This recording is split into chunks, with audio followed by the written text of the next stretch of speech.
tamén seguiremos mañá a celebrar o Día do Teatro desde o Servicio de Cultura da Diputación da Coruña, e hoxe a obra que nos trae a todos e que nos xunta a todos aquí é Manar, un texto de Lino Braxe, unha dirección de Lino Braxe que é a quen queremos e estamos desexando ver de celebrar aquí hoxe no Teatro Colón. A verdade é que quen coñeceu a Lino Braxe sabe da súa gran persoa, sabe do seu gran potencial no teatro, sabe de quen estou a falar, porque Lino Braxe é un dos grandes deste país do teatro, e así queremos, desde o Servicio de Cultura da Diputación da Coruña, pois rendirlle unha homenaxe hoxe. Comigo están, seguramente xa as coñecedes, Xanina, Manuela, Luma, que van tamén a aportar o seu grande area a esta homenaxe a Lino Braxe, e despois veremos a obra.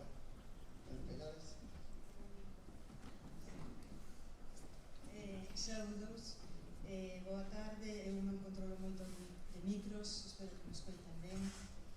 Sempre unha maravilla ter un axudante. Boa tarde ao público, dicía asistente a esta cita de celebración do 60 aniversario de Lino Braxe. Unha celebración que iniciamos o pasado 18 de xuño e que continuamos ao longo destes 3 meses escasos que nos quedan. Agradecemos, lóxicamente, á Diputación, e nomeadamente ao Deputado de Cultura, Suso Couto, as facilidades para que hoxe podésemos reunirnos aquí, así como a intermediación imprescindible de María Xosé Bravo, presidenta da Agrupación Cultural Alexandre Bóveda. Hoxe homenaxeamos ao dramaturgo Lino Braxe como autor literario, coa publicación de Manar, o texto da obra que se vai representar, como director de escena do espectáculo ao que van asistir, como artista plástico, autor dos acrílicos que se van proxectar nunha pantalla no decurso da representación, dous cales escollemos precisamente para seren o anverso e o reverso da capa da publicación que tamén presentamos. Como intérprete ten unha trayectoria dilatadísima, pero tamén nesta produción van poder apreciar a súa voz nunha voz en off que recita os seus propios versos ao longo da representación. E outra das voces en off que introducen directamente a poesía no escenario son as de a súa pupila, se me permites, Manuela, discípula tamén e amiga, Manuela Varela. Grazas, Elena. Bueno, eu tiven a sorte de que Lino quisise que eu traballase nas súas creacións artísticas e tamén teatrais dun xeito do outro. Eu traballei, sobre todo, como actriz, pero cando non era como actriz, pois estaba como axente de dirección, ou neste caso, en Manar, eu puxen a voz a varios textos poéticos. Decir destes textos poéticos que axudan a transición dramática na posta en escena de Manar. Son 5 textos poéticos, cada un deles ten identidade propia, fala de momentos vitais dunha persoa árabe que vive en terras árabes. Pero se xuntamos eses 5 textos poéticos, decatámonos de que están a contar a historia dun amigo que ama a súa familia, o seu pobo, un pobo o que lle arrebatan o territorio. Entón, este amigo toma a decisión de partir, mentres outra persoa, tamén amiga, fica soa, despoxada, ensangrentada e agardando se cadra outra vida. Estes 5 textos poéticos xuntos plantean a dicotomía de partir buscando un refuxio, que ás veces non é tal, ou fican na súa terra, con todo o que iso implica cando hai un conflito. É outra historia que se conta dentro de Manar, que como Manar mesmo fala, é unha historia de milleiras de refuxiadas que hai no mundo. E iso foi o que fixen, Lino pediume que puxera a voz nestes 5 textos poéticos, e bueno, están aquí e espero que disfrutedes deles.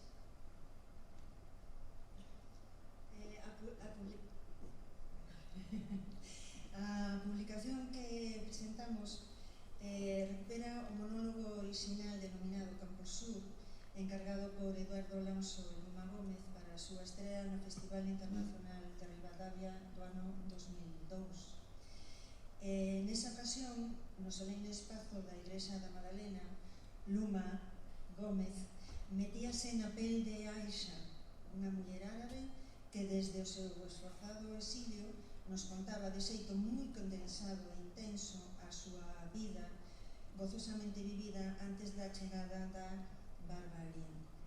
Tema este do rencor, da intolerancia e o abuso do poder, de todo tipo de violencia que poda incluirse no termo barbarie, non aleatorio, dado o profundo coñecemento que tiña o autor do mundo e cultura árabes, non só desde o punto de vista estético e artístico, senón tamén vivencial.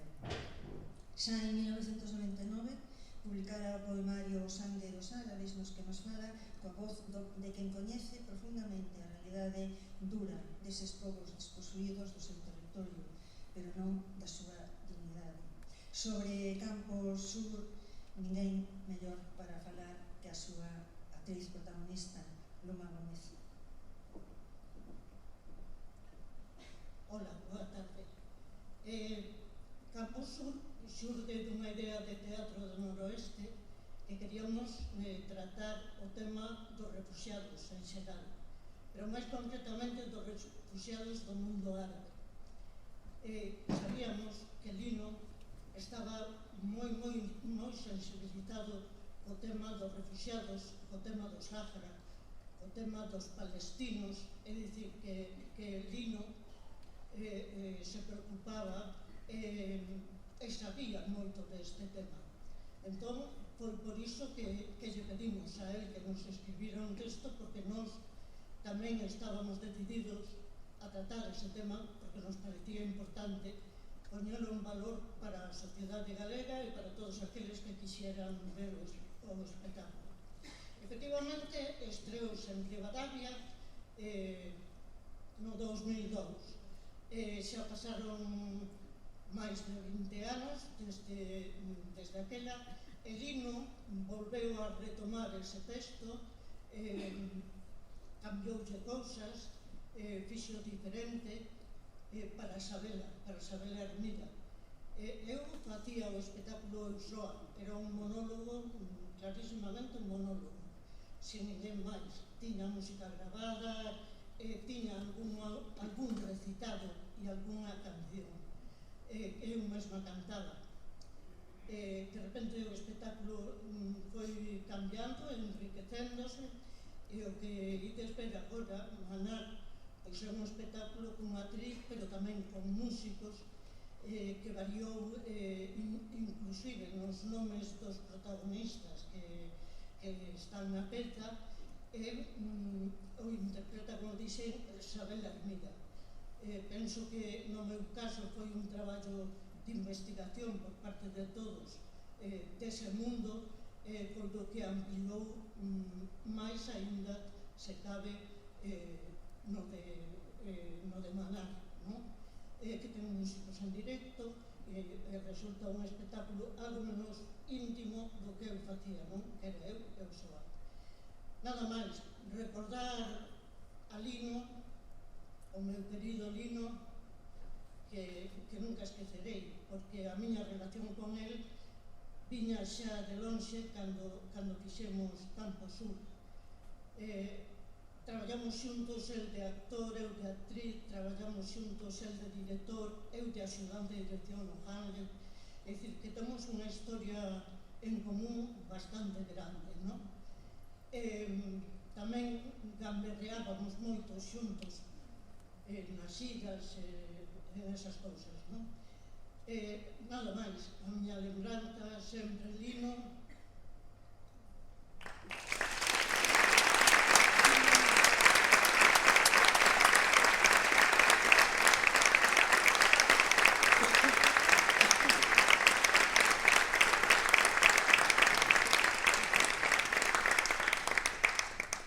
efectivamente, como anunciaba Numa, o texto original de Camposur foi retomado, eu calculo máis ou menos unha década despois, por teatro proscrito, para lle dar unha nova vida.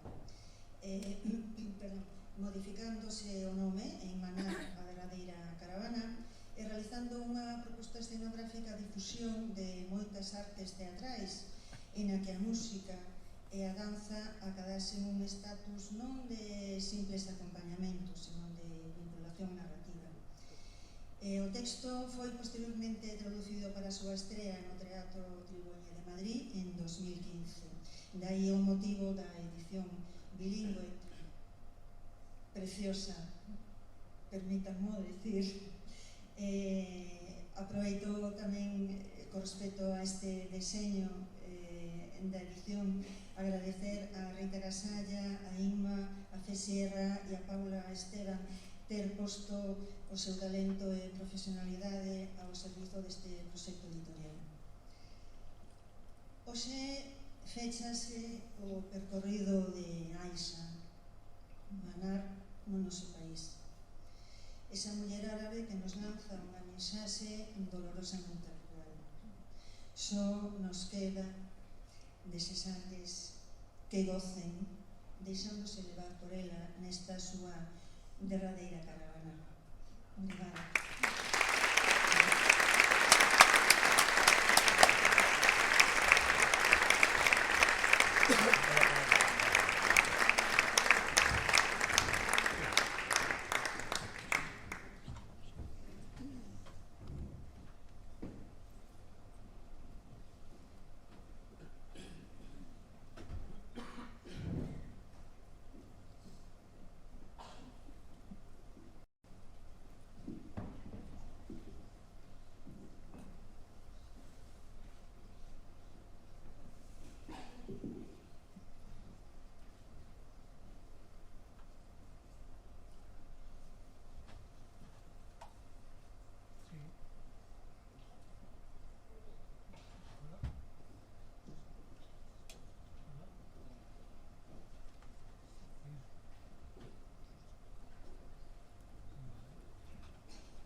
mirou para o seu corpo, nacido para as caricias e o sobresalto do amor, e descubriu no marcado pola infamia dos golpes dun bruto. Decidiu fuxir e chegou a Campo Sur. Había días nos que non comía, días nos que non dormía triste soa, pero había días tamén nos que sentía nas súas meixelas o vento da liberdade, o mesmo vento que sentiu a derradeira mañá cando foi a por auga. Tiña que percorrer máis de 4 kilómetros para poder conseguila, pero non lle importaba. Era feliz sentindo a area do deserto baixo os seus pés descalzos, como cando era nena. Colleu seu cántaro e partiu moi cedo cara a Manantial, mais unha metralleta ia decidir quen era o vencedor nese xogo tan desigual. Ia ser a súa derradeira mañá, pero ela non o sabía. Naquel momento estaba cerca, vivía no tempo da rosa e do león.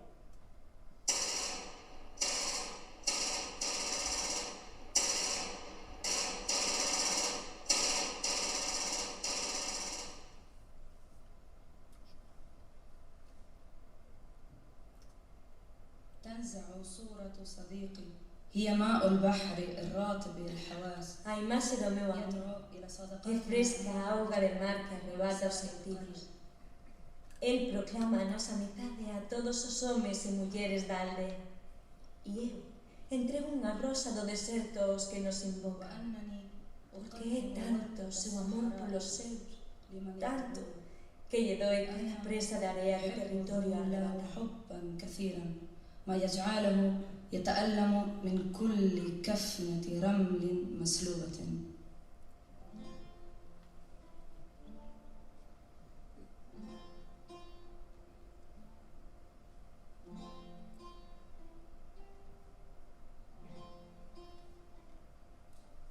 Que se quero a Nayib?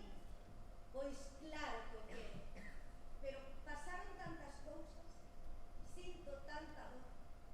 Sempre foi moi bo comigo, eu era a súa princesa. Princesa, princesa, xogabamos a todas horas. Nayib, Maná, entrade para casa. E nós nada, seguíamos xogando e xogando.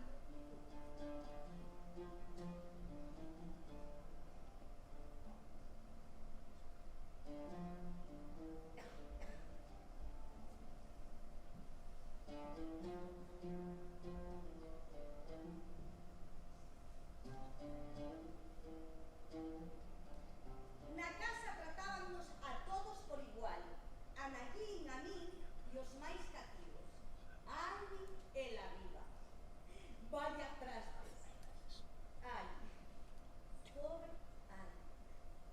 Todos creados por Alá, decía meu pai. E a verdade é que nos riamos moitísimo. Agora, o certo é que xa non me río tanto. Nayín, Nayín, meu querido e meu cómplice irmán, todo o día xuntos, tan garimoso conmigo. Críase na obrigación de protexerme, como era 2 anos maior que a mí. Protexeume ata que crecín, ata que me fixen maior, ata que fui unha muller. Cando eu empecé a andar enredando con rapaces da miña idade, Nayín sempre tapaba as miñas trasnadas diante de papá. Naquela época, mamá xa morrera. Si, mamá morreu cando eu tiña 15 anos. E Nayín amparaba coas súas mentiras todas as miñas aventuras amorosas. Que diferencia co que pasa ahora, custa me crelo. Antes tan pendente de min e agora é como se eu non existira para él. Ás veces sinto un vacío. Non, a verdade é que nin sinto. Iso é o que acontece, que ás veces deixo de sentir, deixo de existir.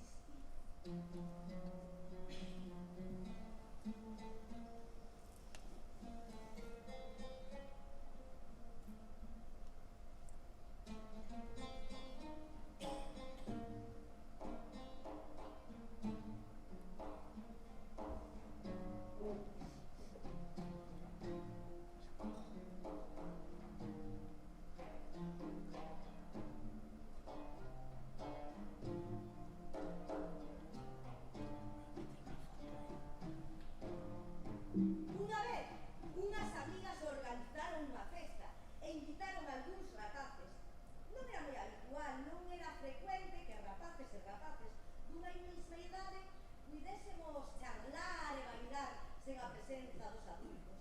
Esa festa ia ser todo un acontecemento e eu non quería perderma por nada do mundo. Ademais, ia ir Gali. Gali era alto lanzal. Estaba desexando volver a velo. Marchara a estudar a Irak cando era un cativo e agora volvía feito un home. Gustábamos. Bueno, en realidade todo o mundo decía que eu lle gustara. Unha vez, cando volveu para quedarse definitivamente entre nós, indo pasar perto da miña casa, quedei paralizada. Gali ia ir á festa e eu non podía faltar. Estaba nerviosísima. Preguntábame se sería aquel de decirlle o que sentía. Tiña que ser. Preguntei a Nadine se quería acompañarme, pero non quiso ir. Non porque lle parecera nada grave, pero certo é que naquela época Nadine estaba en trapos cunha viúva de 31 anos. El tiña 19 e a viúva estaba lle servindo en bandexa todos os segredos da alcoba que el quixese aprender. Acompañoume ata casa da miña amiga Leila, onde se celebraba a festa. Sé feliz, princesa, sé feliz. E marchou cara a súa cita co brillo do desexo nos ollos. Os meus tamén debían brillar. Debe ser cousa de familia. Cando nos namoramos, delátanos a mirada, iluminámonos. Deus puxo nos nosos ollos un brillo que sempre enfeitizou a todos, un tornasol como o reflexo da luz no mar. Hoxe ese brillo xa se apagou, tal vez para sempre. Que orgullosa estaba do meu irmán. Sí, orgullosa. Poucas amigas podían contarnos o interno dun ser tan cómplice como Nadine. Cando meu pai se enterou da miña asistencia ao baile, tivo a intención de castigarme, pero realmente eu creo que non lle parecía tan terrible. Penso que era máis ben para que os meus irmáns máis novos escoitaran a reprimenda. Ai, meu pai, papá. A verdade é que non foi nunca moi severo con nós, estricto en certa maneira na nosa educación, pero moi liberal na interpretación dos temas religiosos, moi liberal. Nadine intercedeu por min, como facía sempre. Eu estive na festa e coidei de manar. Son o seu irmán maior e, polo tanto, unha das persoas máis axeitadas para coidar dela e da honorabilidade da familia. Mentiu. E fomos castigados por ir a unha festa sen consultar con noso pai. A lo menos naquele momento podíamos conseguir espazos de goce para hacer. Só nos arriscábamos a un castigo suave, moi suave. Agora as cousas son ben diferentes. Deus é grande e Mahoma e o seu profeta, por iso é máis difícil. Se eu fora unha muller sen crenzas, se eu fora un infiel, se eu non fora crente, todo resultaría moito máis doado. Que terrible resulta ser quen son. Aquí.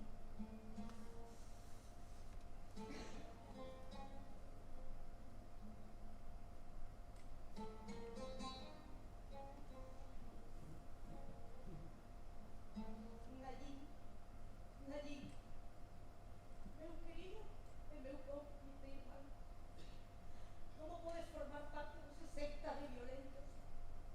Quen te cambiou? Que puido acontecer na túa fermosa cabeza para que o odio máis rabioso entrase nela? Nadine, eu non sei quen eres, non te coñezo, non te recoñezo. Como me deixes apertar a causa do terror, dos irracionais, os que nos humillan. Nadine, meu querido, meu teu irmán, que será agora de nós?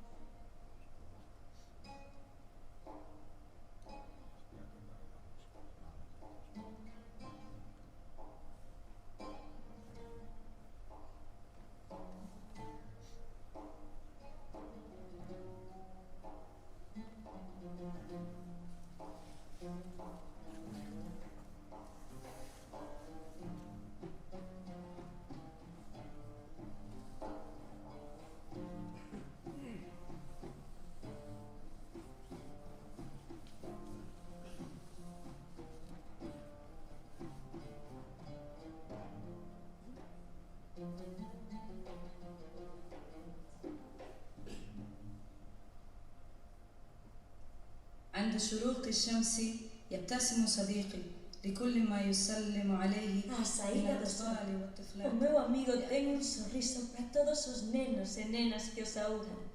E eles saben que haberá agasallos, e caricias, e xogos ata a noitecida. Cando a lúa preside a vida, e toda a tribu canta o noso amor. عندما يترأس القمر الحياة وتغني القبيلة لحبنا.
pai era un home crente. De pequenos mandounos un tempo a escola coránica, pero logo ao medrarnos xa fomos a outro tipo de escolas. Sí, o meu pai era un home crente, pero era diferente a outros pais. O meu pai gustaba a vida, gustaba de vivir. Recordo unha vez que desapareceu da casa durante 3 días. Estivemos 3 días sen saber del. Collera unha borracheira de 3 días. Sí, fora a tramitar un cobro do seu negocio e levou a acabar con todas as adegas das poucas tabernas que había na cidade. A miña nai daquela aínda estaba viva e cando chegou plantou unha enorme bandexa de pastéis sobre a mesa e dixolle: Lola, Lola, traigo unha bandexa de pastéis pros nenos para 3 días, para 3 días. Pero moi pronto tive que cambiar o seu comportamento en público. Que? Non hai nada de indigno en eso. Converteuse en unha sombra do que fora, un supervivente máis.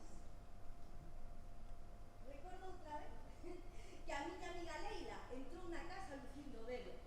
En ese momento meu pai non dixo nada, pero en canto marchou Leila veu ao meu cuarto. Agar, vale, que lle pasa a Leila? Dille que aquí non fai falta que se cubra co velo. Non creo que a Deus lle guste que se oculte a beleza que el mesmo creou. Pero moi pronto tivo que acabar claudicando co réxime para salvar o seu negocio. Pois se salvaba o negocio, entón a nosa familia tamén estaría a salvo. Tratábase dun negocio moi sinxelo, pero rendido. Os seus camións transportaban lata de conserva e pescado congelado dende a costa ata a capital. Durante un tempo a verdade é que nos deixaron en paz, pero pronto empezaron as investigacións entre os veciños e enseguida saiu a relucir a verdadeira forma de ser do meu pai. Un liberal. Menos mal que a miña Leila o esqueceuse esas palabras que el dixera sobre o velo e a súa beleza e que o meu irmán Nagín se alistou a un grupo radical. Canto nos riramos Leila e eu cando lle dixemos que o meu pai dixera sobre Deus e a súa beleza. Canto nos riramos. Hoxe Leila vai tan tapada que nin tan sequera se sabe cando sorrí e cando non. Debeu ser algún animal. Vivo nun sobresalto. ترك صديقي المخيم صباحا فر إلى البلدان Deixou unha mañá o campamento, وما رجع facer unha viaxe aos países da lenda montaña. E nunca volveu. E agora o pobo chora a súa ausencia e eu deposito o veleno na copa para mercar un lugar na وأكل caravana da السم morte. في الكأس لكي يشتري تذكرة في قافلة الموت.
moi ortodoxa. Pois xa se faría unha parella perfecta, un intolerante e unha fanática. A fermosa, a doce, a boa Leila. Como mudou a tua alma? Pero non debo falar mal dela. O amigo non censura o amigo, dio por aí. A ela gustaballe moito este versículo do libro sagrado que di: Deus preparou para eles ríos e xardíns, tan grande a felicidade. Sempre pensei que a súa bondade natural a levaría a acabar ese paraíso que tanto ansiaba. Pero non foi así. Leila escalleu o camiño do rancor e da intransigencia. Enamorouse de Abdalaziz, o guapo e o idiota Abdalaziz. De pequenos riámonos moito del porque era incapaz de aprender a escribir. Dende logo, o árabe clásico nunca foi o seu, pero propúxose ser o musulmán máis ortodoxo da aldea e conseguimos. Leila, que sempre tuvo inclinacións cara a beatitude, caeu esvaecida nos seus brazos e casou con el. Hoxe ambos son os censores dos seus amigos e das súas amigas. Casi uns espías.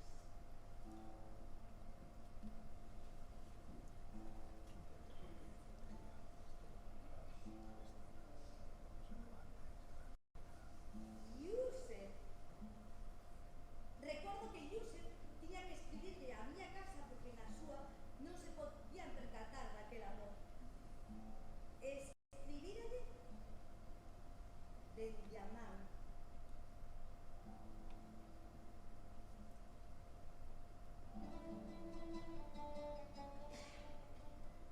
Querida Leila, que estrago foi estar contigo en Amman, lonxe das cúpulas e dos tellados de Xerusalén. E agora, que ausencia dos sabores do teu peito. Para min, que sempre te chamou desesperado dentro do barrio da miña adolescencia. Aquel barrio armenio onde te imaginei antes de coñecerte, baixo son das armas sionistas. Despois de 10 anos buscando, recordo que a primeira vez que te vi non fun quen de entrar aquí. Diante do abismo do prazer, unha néboa de desexo envolveu a cabeza. Pero mirás a rauda, Leila, para que florezan os cantos dos cativos. Mirás a rauda e eu prepararei a fonte de frutos e a xarra de mel e o pan fresco. E lavarémonos con auga de rosas e perfumarémonos con clavo e xafín. E así recuperarei coa tua boca o sabor do pasado. Leila, agardareite en Xerusalén. Así saberei se ainda existe tempo para a esperanza ou se xa non hai tempo para amarnos. Aquel home que coñeciche en Amman era ton só un refuxiado que roubaron a súa vida e o seu corazón. Pero mirás a rauda, Leila, para que florezan de novo os cantos dos cativos. Leila estivo namorada dun refuxiado palestino, Yusef. Sí, Leila estivo namorada dun palestino cristiano. Foi durante unha viaxe que fixemos ca miña irmá Ladiva a Xordania. Ela estaba buscando unha universidade onde proseguir os seus estudios e o meu pai e os meus irmáns daquela non puderon acompañala. Así que consideraron que era máis seguro que viaxara na compañía de outras mulleres. E alá nos fomos. Leila coñeceu unha tarde un refuxiado palestino, a fermosa Leila, con aqueles ollos que asombraban a todos. O que chegaches. Deus creou o universo coa cor máis fermosa da alma. E os seres proíben que os nenos voen cometas para que non contaminen o ceo con outras cores. Matan a inocencia, matan a imaginación, convertiron a nosa vida nun inferno e a nosa alma nunha prisión. Pero o Islam non é angustia, nin brutalidade. O Islam é paz. O Islam debe ser paz. E ti, Leila, ata fuches quen de practicar violación a unha das túas fillas e vender a outra, un bello comerciante de basura.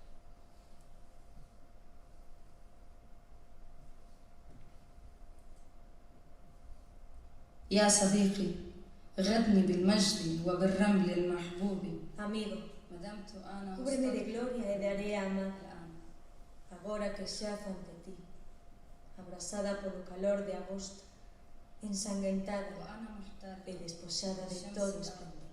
ومغطية بالدم ومجردة من الرونق.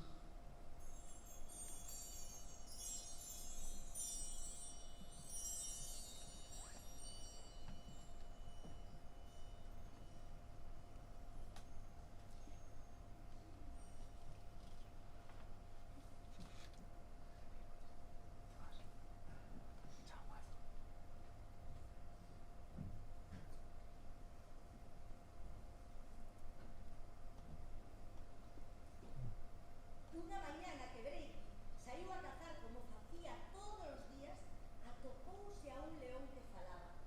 Breiki levaba sempre no seu cartaz ao menos unha dúcia de flechas adornadas con plumas de merlos brancos. Todo o mundo na aldea sabía que Breiki podía viaxar durante meses e meses a países misteriosos para conseguir plumas de merlos blancos para as súas fechas, pois el consideraba que eran as mellores para cazar leóns, ata mañá que se atopou co león que falaba e deixou de pensar así. Pois o león díxolle que aquela idea súa era unha parvada, pois tiña falado con moitos merlos e todos coincidían en que había plumas de outros paxaros moito máis apropiadas para as fechas. Breiki enfadouse co león e retouno a que lle dixese o que estaba, demostrase o que estaba dicindo. É imposible que sea certo o que dis. Ademais, como un león vai falar con un merlo? O que o león respondeu de inmediato: eu son o rei da selva e podo falar tantos idiomas como especies hai no planeta. Por iso son o rei. Ou que pensas? Que os animais me elexiron polo meu ruído ou a miña fereza? Se fora por a ruído que fago, terían escollido o elefante. E en canto a fereza, todo o mundo sabe que as panteras son moito máis feras que os leóns. Ademais, é moi curioso que dis, Breiki. Dis que nunca viches falar un león con un merlo. E dende cando os leóns falan cos humanos, Breiki?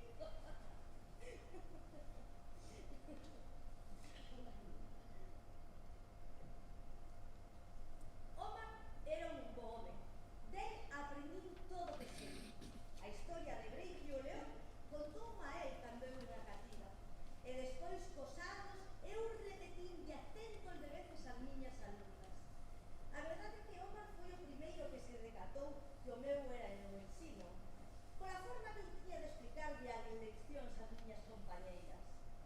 A verdade é que o magisterio foi, e creo que siga a ser, a gran paixón da miña vida. Pero a vida é unha materia moi difícil.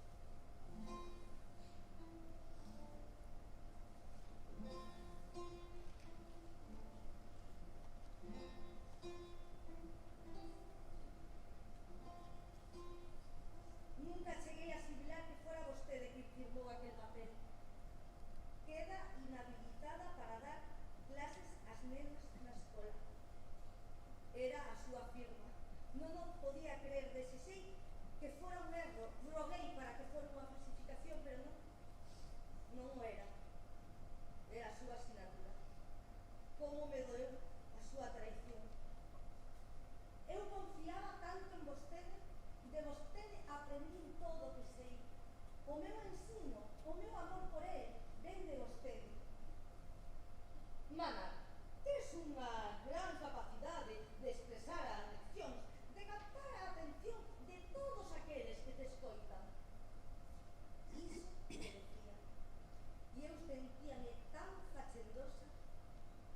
É duro perder o mestre da tua vida e velo convertido nun botarate do poder. Pero máis duro é perder a Ali, e eu perdín o meu irmán na guerra. Moitas perderon os seus maridos, os seus fillos, os seus irmáns. Non ensinar doeme moito, pero ainda me doe moito máis non ter gozado máis de 2 ou 3 anos de paz na miña vida. As guerras son o verdadeiro inferno.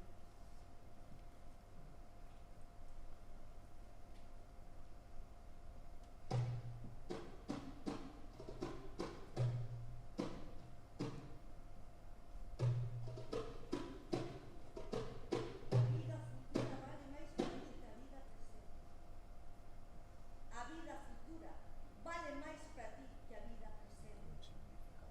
Que me ia decir a min que despois de repetir esta sura do Corán varias veces o día durante todos os días da miña infancia da nosa querida madrasa, onde aprendíamos o Corán, chegaría un momento que non tería un valor tan mío.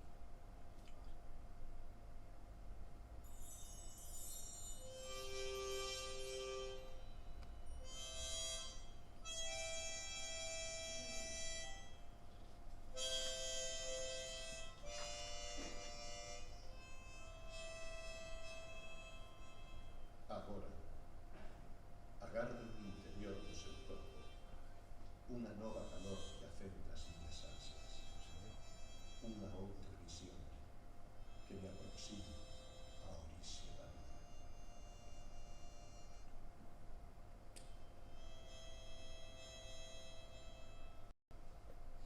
Esta mañá o sol iluminou nas primeiras horas do vencer o meu estudo. Manar, a muller que idolatro, entrou nese instante no meu cuarto. Agora gardo no interior do seu corpo unha nova calor que afenta as miñas ansias. Unha outra visión que me aproxime ao orixe da vida. Aínda mo sei de memoria, como para olvidalo. Non lle escriben a un poema así todos os días. Cando eu era mestra, Fanny viña a visitarme moitas veces a escola. Era moi amigo de Omar e decíame cada cousa. Móveste como as ondas do mar, como as dunas do deserto. Eres un mar de dunas. E a mí facíame graza, claro. Pero en nada, seguía. Eres hermosa como alhambra rosa. Como Londres era tan só un lodazal infecto e Córdoba e Granada brillaban no seu esplendor. E eu ríame.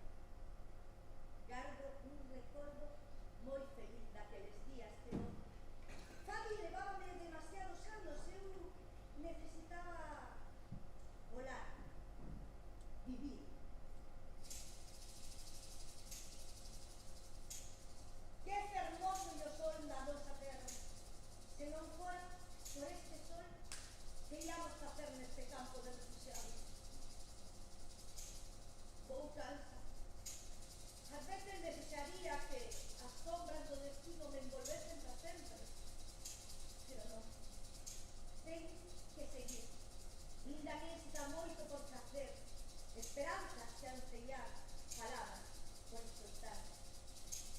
Estou cansa, pero os meus pés pisan firme as areas do meu deserto, como cando era nena. Estou segura que alguén virá e me anunciará de novo que vivimos no tempo da rosa e do león.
intelixente.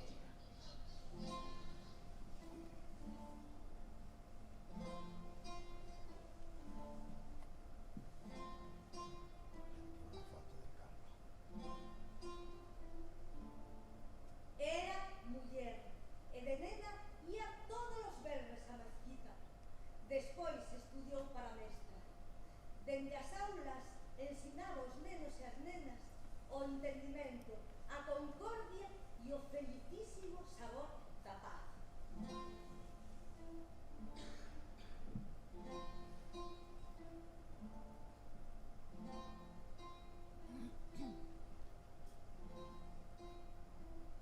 Era árabe, pertencía a unha tribu das montañas próxima á cidade, conservaba a caricia do cabalo e a semente dos prados no seu corazón. Era